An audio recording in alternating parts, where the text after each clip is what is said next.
जय हिंद दोस्तों, आप सभी का स्वागत है। आज की वीडियो में हम लोग बात करेंगे कि टेक्नीशियन में साइंस का जो पोर्शन रहेगा उसमें किस तरीके से पेपर बनेगा।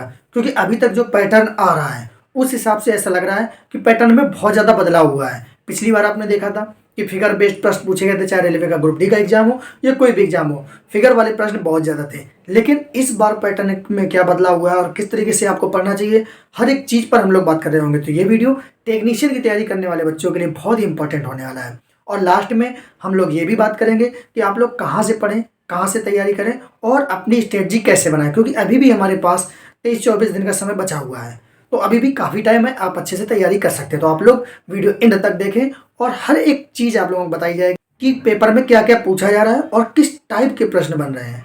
तो सबसे पहले हम लोग बात कर लेते हैं कि टेक्नीशियन में जो साइंस का पोर्शन रहने वाला है, तो साइंस के प्रश्न किस तरीके से बनेंगे। सबसे सिंपल चीज़, जितने भी प्रश्न पूछे जा रहे हैं साइंस के, वो बहुत ही सिंपल है। आप प्रश्न पढ़ोगे ऐसा लगेगा कि एकदम बिल्कुल सरल है, इसमें कुछ भी नहीं है। लेकिन जब आप ऑप्शन देखने जाओगे ना, तो ऑप्शन बहुत ज़्यादा कठिन है। ऑप्शन किस तरीके से दिए हैं, 4 ऑप्शन दिए होंगे, वहाँ पे आप लोगों को छांटना होगा कि कौन सा सत्य है और कौन सा असत्य है, या कौन कौन सा कदम फॉलो करता है। आपको जैसे एक प्रश्न दे दिया जाएगा कि किडनी से संबंधित कौन सा ऑप्शन है, अब उसमें यह भी प्रश्न होगा कि कौन सा ऑप्शन नहीं है। बहुत से बच्चे यहीं पे कंफ्यूज हो जाते हैं। यह पूछ देता है कि कौन कौन से ऑप्शन किडनी से संबंधित हैं। अब उसमें से कोई भी 2 या 3 ऑप्शन हो सकते हैं, वो भी आपको टिक करना है। इस तरीके के प्रश्न पूछे जा रहे हैं, मतलब आपको प्रश्न आसानी से समझ में आ जाएगा, लेकिन ऑप्शन में आपको दिक्कत होगी। तो सबसे पहले आप लोगों को ऑप्शन तोड़ना सीखना होगा।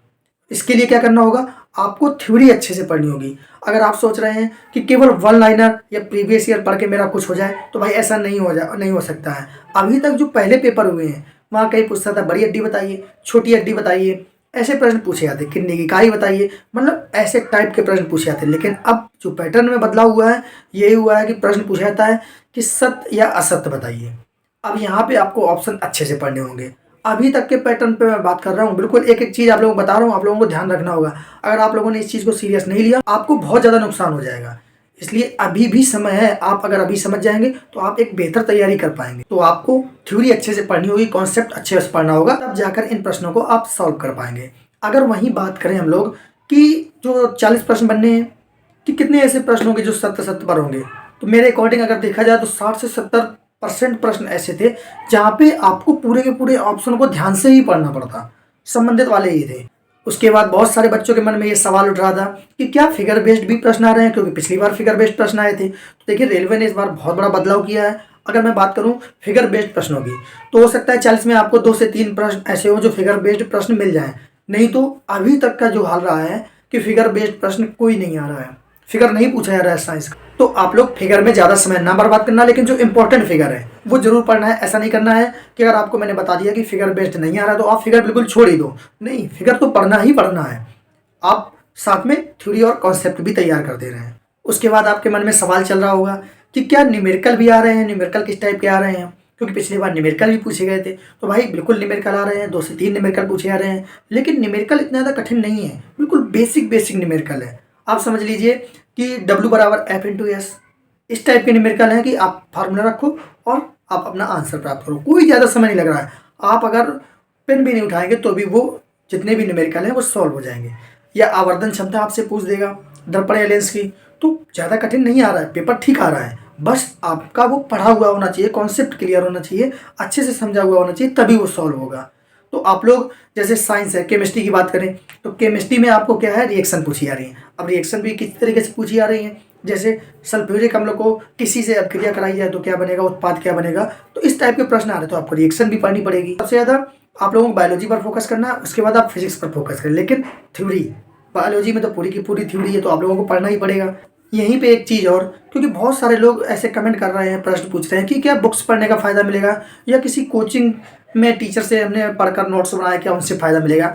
भाई आप लोगों को एक ही चीज़ बता दूं कि इससे फ़ायदा बहुत ही कम मिलने वाला है। जो टीचर ने नोट्स बनाए होते हैं ना, वो वन लाइनर होते हैं या बहुत बेसिक बेसिक पॉइंट होते हैं। भाई इस तरीके के प्रश्न अभी तक फिलहाल नहीं पूछे गए, तो उसका फ़ायदा नहीं मिलने वाला है। लेकिन हाँ, अगर आप कोई बुक पढ़ रहे हैं, जैसे SK झा सर की बुक है, NCERT का अच्छा खासा इस बार वेटेज उसमें उन्होंने शामिल किया है। NCERT के एग्जाम्पलर भी रखे हैं, वन लाइनर भी उसमें शामिल किए हैं। तो मुझे ऐसा लग रहा है कि उन बच्चों को तो फ़ायदा मिलेगा। लेकिन अगर आप अच्छे से कॉन्सेप्ट पढ़ेंगे, एक चीज़ अच्छे से गहराई से पढ़ेंगे, तो ही आप कर पाएंगे। और उसके साथ साथ ये बुक तो आपको तैयार होनी ही चाहिए, साथ ही आपको रिलेट करना आना चाहिए कि हाँ आप किडनी से रिलेट करके लीवर तक पहुँच जाएँ। मतलब रिलेट करना, ऑप्शन को रिलेट करना, ऑप्शन को एलिमिनेट करना, ये चीज़ें अगर आपको आती होंगी तो आप अपने पेपर को और अच्छा कर पाएंगे। मतलब स्कोर आप लगभग 32-33 का भी कर सकते हैं आप 40 में। इसलिए आप अच्छे से पढ़ें।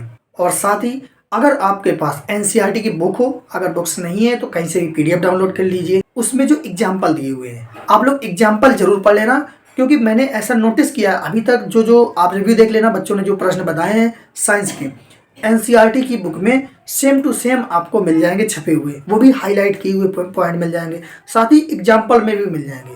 तो मुझे ऐसा लग रहा है कि एग्जाम्पल वाले प्रश्न ही उठा के रख दिए जा रहे हैं। तो आप सभी लोग सबसे पहले तो एग्जाम्पल क्लियर कर लेना। अगर आपके पास बुक ना हो, आप बुक नहीं पढ़ पा रहे हैं, एसके झा सर की बुक से पढ़ रहे हैं, तो भी आप एनसीईआरटी के जो एग्जाम्पल हैं वो सारे के सारे अच्छे से तैयार कर लेना। आप लोगों को बहुत ज़्यादा बेनिफिट मिलने वाला है अगर आप एक बार एग्जाम्पल तैयार कर लेंगे, क्योंकि एग्जाम्पल में इसी तरीके के प्रश्न दिए हुए हैं कि आप इनमें से सत्य छाटिए, मतलब रिलेट करने वाले ही प्रश्न दिए हुए हैं जहाँ पे आपका दिमाग काफ़ी चकराएगा। तो आप लोग जरूर एनसीईआरटी के एग्जाम्पल जरूर सॉल्व कर लेना। अब उसके बाद बात करते हैं कि मेरी स्ट्रेटजी क्या रहने वाली है, मैं किस तरीके से पढ़ूंगा, क्योंकि अब पैटर्न तो लगभग क्लियर ही हो चुका है, पता चल चुका है। और मुझे पता है कि अगर अगले महीने 15-20 दिन में एग्जाम है तो पेपर तो बनकर कंप्लीट हो गया होगा। जब एजेंसी ही सेम है तो वही पेपर बनाएगी और पैटर्न भी ऐसा ही रखेगी, तो आप सभी लोगों को ऐसा ही पेपर देखने को मिलेगा। तो मेरी जो स्ट्रेटजी है, मैं क्या करने वाला हूँ, मैं अभी तक एसके झा सर की बुक से पढ़ रहा था और मेरे पास 1-2 और बुक रखी थी, उससे भी मैं बीच बीच की जो चीज़ें बहुत ज़्यादा कठिन लगती थी उस बुक में, तो मैं वो चीज़ें दूसरी बुक से भी देख लेता था। तो मैं अपनी स्ट्रेटजी में अभी कोई भी बदलाव नहीं करूँगा। मैं अपनी बुक्स जो पढ़ रहा था एसके झा सर की और 1-2 बुक और जो शामिल कर रहा था, मैं उसी तरीके से तैयारी करता रहूँगा। लेकिन एनसीईआरटी के जैसे मैंने पहले बताया था कि मैं पहले 2-2 चैप्टर पढ़ रहा था, लेकिन अब थोड़ा सा टाइम एक्स्ट्रा करके वहाँ पे मैं थोड़ा सा टाइम कम कर दूंगा। कम से कम 4 से 5 चैप्टर एनसीईआरटी के एक एक लाइन पढ़ूंगा। कम से कम उनको अगर पढ़ता रहूँगा तो कुछ चीज़ें क्लियर हो जाएंगी, जिनको समझने में या मेरे आंखों के सामने आएंगी तो वो आसानी से हम लोग उसको टिक कर पाएंगे या समझ पाएंगे कि हमसे क्या पूछा है, या जो उसमें हाईलाइट किए पॉइंट है अब वो तो पता ही होता है, वो याद भी हो जाते हैं। अगर ऐसा कोई प्रश्न फंस गया तो ईजिली सॉल्व हो जाएगा। तो मैं 4 से 5 चैप्टर एनसीईआरटी के पढ़ने वाला हूँ, साथ ही जो मैं बुक्स या नोट्स पढ़ रहा था वो भी पढ़ूंगा। तो उसको तो मैं कोई भी चेंजमेंट नहीं करूँगा भाई, बुक्स नोट्स तो मैं पढ़ता रहूँगा, साथ ही एनसीईआरटी को भी शामिल कर लेता हूँ। साथ ही बहुत सारे लोग ऐसे प्रश्न कर रहे थे कि क्या अगर एनसीईआरटी के 9th और 10th पढ़ लें तो क्या अच्छा स्कोर हो सकता है।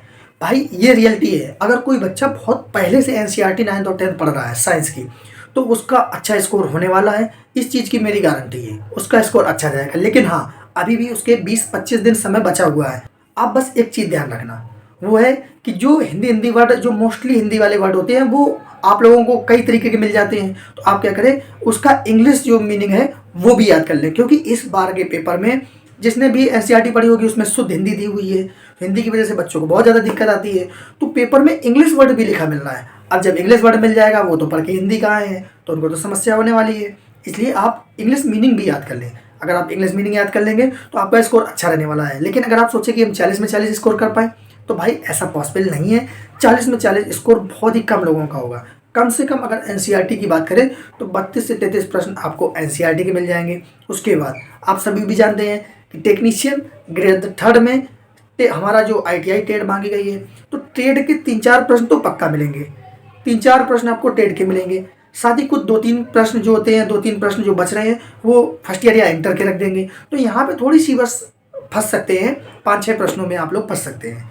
बाकी मैं ये कह रहा हूँ कि आप अच्छा स्कोर कर पाएंगे, और वो भी एक लिमिटेड कंटेंट के साथ। लेकिन जिन बच्चों ने अभी तक एनसीईआरटी पढ़ी नहीं है वो लोग गलती मत करना, आप लोग एनसीईआरटी पढ़ना शुरू मत करना। क्योंकि अगर आप एनसीईआरटी पे टाइम ज़्यादा देने लगे तो भाई उधर भूल जाएंगे, फिर आपका सब मिक्सअप हो जाएगा, कन्फ्यूजन हो जाएगा। आप क्या करें, आप अपने नोट्स और बुक्स पढ़ते रहें, अपनी तैयारी में 2-3 घंटे और बढ़ा दें। अगर आप 1 घंटा भी डेली का बढ़ा दे रहे हैं ना, तो भाई 1 घंटे में आप 3-4 चैप्टर एनसीईआरटी के पढ़ जाओगे, एनसीईआरटी के पढ़ जाओगे।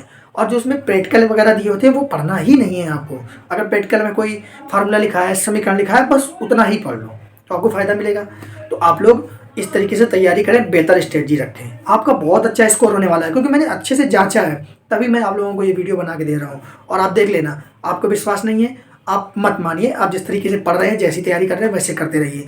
जब आपको पेपर मिलेगा तब आपको विश्वास हो जाएगा, तब कमेंट जरूर करना आके कि हाँ आपने बिल्कुल सही बताया था, इसी तरीके का पेपर आया है। तो आप सभी लोग वीडियो को जरूर लाइक करना, चैनल को जरूर सब्सक्राइब करना, क्योंकि अभी मैथ और रीजनिंग का पार्ट हमारा बाकी है। मैथ और रीजनिंग पे भी एकदम विश्लेषण किया हुआ है कि किस तरीके से प्रश्न पूछा जाएगा। तो जल्दी मैथ, रीजनिंग और करंट तीनों के वीडियो आप लोगों को मिल जाएंगे। तो आप सभी लोग हमारे चैनल के साथ जरूर जुड़े रहें। और अभी भी आपके पास अगर कोई भी डाउट बचा हो तो आप लोग कमेंट करना। आपके जो भी डाउट हैं उनका सोल्यूशन करने की मैं कोशिश करूंगा। तो आप सभी लोग जरूर वीडियो को लाइक करके जाएं, चैनल को सब्सक्राइब करके जाएं। मिलते हैं अगले वीडियो में। जय हिंद।